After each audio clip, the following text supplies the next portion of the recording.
WhatsApp guys, this is me Lovejeet Arora.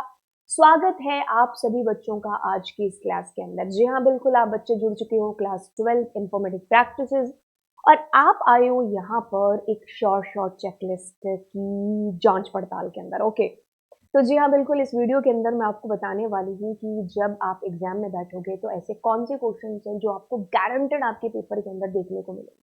तो जब मैंने बोल दिया कि गारंटेड आपको पेपर के अंदर आएंगे, तो अब अगर आप उसको छोड़ करके जाते हो, हाँ, यही बेवकूफ़ी है। तो आपको ये बेवकूफ़ी नहीं करनी है। आपको जितने भी शॉर्ट वाले क्वेश्चंस हैं, उन पर चेक मारते जाना है कि भाई एग्ज़ाम से पहले मैं कम से कम इतना तो पढ़ करके जाऊँ, क्योंकि ये ज़रूर आने वाला है पेपर के अंदर।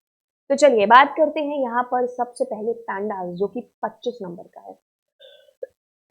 उसके अंदर आपके पास आता है सीरीज। सीरीज की क्रिएशन वेरी वेरी इंपॉर्टेंट है। कितनी इंपॉर्टेंट, जितने मर्जी वेरी इसके अंदर लगा दो, वेरी वेरी इंपॉर्टेंट। एट्रीब्यूट्स बहुत इंपॉर्टेंट है, वेक्टर ऑपरेशंस बहुत इंपॉर्टेंट है, अरिथमेटिक ऑपरेशन बहुत ज्यादा इंपॉर्टेंट है। इसमें भी ये क्वेश्चन ज्यादा इंपॉर्टेंट है कि क्या अगर हम एक सीरीज और दूसरी सीरीज को प्लस करते हैं, तो अगर इनके इंडेक्सेस मिसमैच करते हैं तो क्या होता है। तो ये सारे जितने भी प्रैक्टिकल हैं ये हुए होने चाहिए आपके द्वारा। देन वैल्यूज को फैच करने का, मल्टीपल वैल्यूज को, सिंगल वैल्यूज को, और कभी कभी हमें बूलियन में आंसर मिलता है और कभी कभी हम फिल्टर कर रहे होते हैं वैल्यूज को। तो दोनों कब हैं जो ऑपरेशन परफॉर्म होते हैं, ये आपको पता होना चाहिए। पैंडास की बात करें और डेटा फ्रेम की बात करें तो creation is important.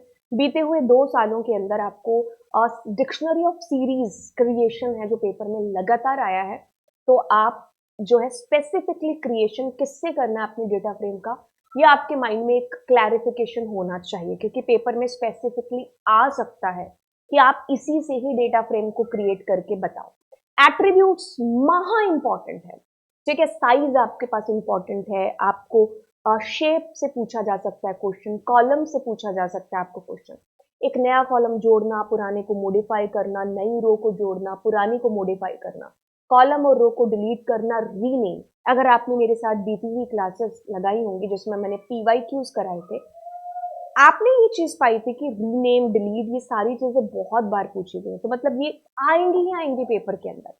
Lock and I lock के बीच में अंतर आप कैसे भूल सकते हो। फैचिंग वैल्यूज, बिल्कुल, कैसे आपको बुलियन में आंसर आता है और कैसे आपको फिल्टर होकर के आंसर है जो आता है, तो ये बिल्कुल पता हुआ होना चाहिए। मैटप्लॉटलिब का स्ट्रक्चर आपको एकदम रटा होना चाहिए, तीनों के तीनों ग्राफ से, ठीक है। सारे तीनों जो ग्राफ है उनसे आपको इसका स्ट्रक्चर आप अच्छे से रेडी कर लेना।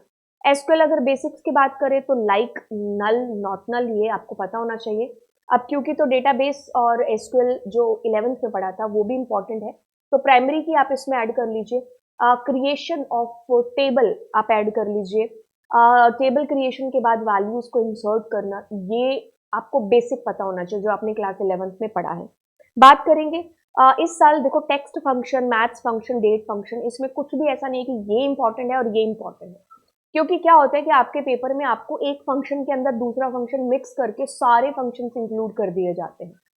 तो आप इनमें से एक भी फंक्शन मत छोड़ करके जाना। नाउ के अंदर कितने पैरामीटर आते हैं या जितने भी फंक्शंस में कितने पैरामीटर आते हैं या कितने नहीं आते हैं, ये आपको पता होना चाहिए, ठीक है। जैसे सब STR में मैक्सिमम 3 आ सकते हैं, नाउ में कुछ नहीं हम पैरामीटर देते, तो ऐसी चीजें हमें पता होनी चाहिए।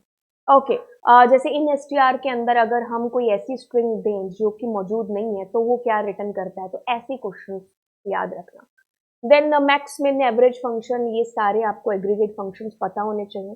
काउंट स्टार के बीच में अंतर, ग्रुप बाय के साथ हैविंग और ऑर्डर बाय, असेंडिंग और डिसेंडिंग दोनों तरीके से। And this is very important अगर हम यहाँ पर नेटवर्किंग की बात कर रहे हैं, सो बहुत इंपॉर्टेंट है। Website, web page, web server, static, इनके बीच में अंतर, ये जितनी भी चीजें मैंने लिखी हैं, दैट इज महा इंपॉर्टेंट। और सोसाइटल इम्पैक्ट वाला जो चैप्टर है, अगर हम उसकी बात करें तो आपके पास ज्यादा कुछ नहीं है उसके अंदर से।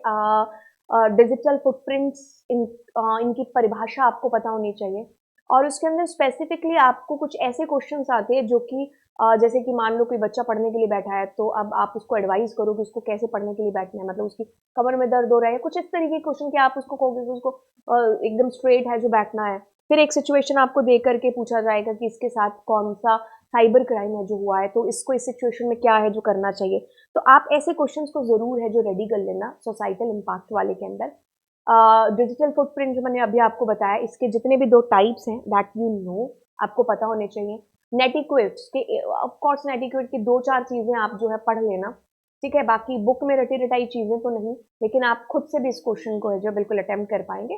सोसाइटल इम्पैक्ट में कुछ भी आपको लिखने लायक नहीं आएगा कि आप उसमें बड़ी थ्योरी लिख दें, क्योंकि तो ऐसे क्वेश्चन आपको सिर्फ़ और सिर्फ़ नेटवर्किंग के अंदर देखने को मिलेंगे। सोसाइटल इम्पैक्ट में आपको बस केस स्टडी बेस्ड क्वेश्चन का ज़्यादा है जो ध्यान रखना है। नेटवर्किंग के अंदर आपको पता है कि आपको एक केस स्टडी बेस्ड क्वेश्चन आएगा 5 नंबर का। अब पीछे जो 5 नंबर का बचा हुआ पोर्शन उसमें आप ये कर लेना, इतना इनफ हो जाएगा।